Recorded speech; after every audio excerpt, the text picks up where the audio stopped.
पवन हमारे साथ टीकरी बॉर्डर से जुड़ गए हैं। पवन, टीकरी बॉर्डर पर क्या हाल? शंभू बॉर्डर पर जिस तरह से पुलिस और किसानों के बीच झड़प हुई है, तो सिंघू बॉर्डर पर उसका असर दिख रहा है। दोनों ही लेन बंद कर दी गई है।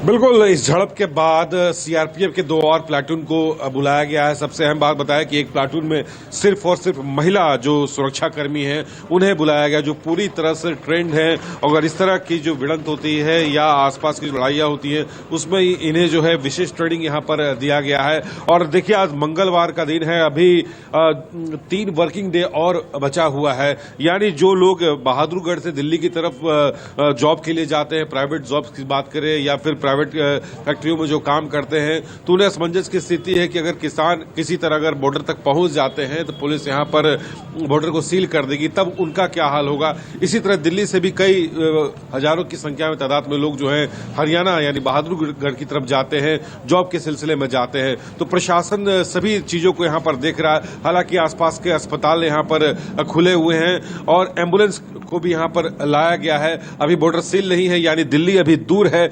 और जो अभी सिंधु बॉर्डर पर जो हुआ, जो किसानों को जो रोकने की कोशिश हुई, आंसू गैस से गोले छोड़े गए, उसके बाद जो है यहाँ पर एक फ्लैग मार्च किया गया।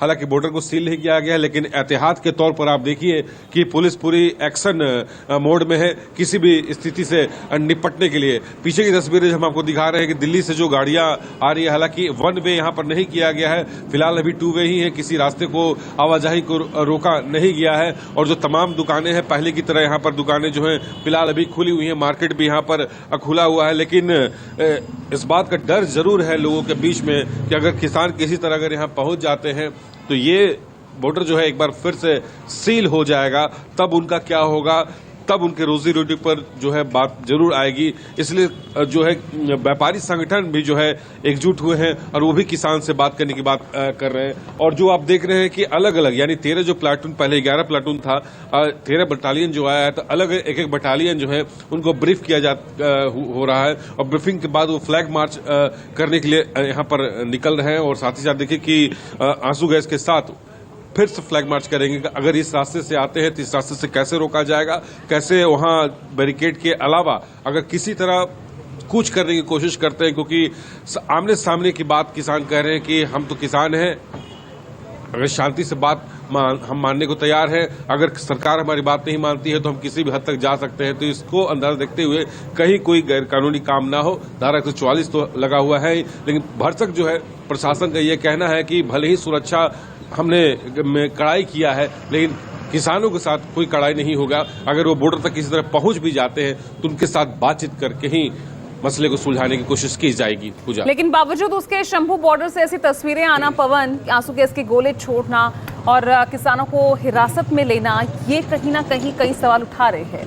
विमल भी लगातार हमारे साथ बने हुए हैं। विमल, आप जिस तरह से जिक्र कर रहे थे कि क्योंकि अब ट्रैफिक दोनों ही साइड से बंद कर दिया गया है, खासतौर से शंभू बॉर्डर पर हुई झड़प के बाद, तो अब किस तरह से ट्रैफिक डायवर्जन किया गया है?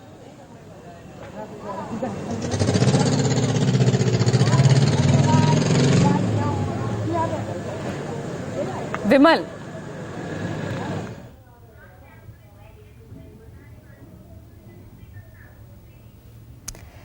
चलिए, विमल हमारे साथ नहीं है, लेकिन देखिए किस तरह से यहां पर किसानों को रोका गया है। ये तस्वीरें आप शंभू बॉर्डर से देख रहे हैं। कुछ देर पहले की ये तस्वीरें हैं जहां पर बड़ी संख्या में किसानों का काफिला दिल्ली की ओर बढ़ रहा था, लेकिन किसानों को रोकने के लिए आप देखिए किस तरह से यहां पर आंसू गैस के गोलों का इस्तेमाल करना पड़ा, आंसू गैस के गोले छोड़े गए।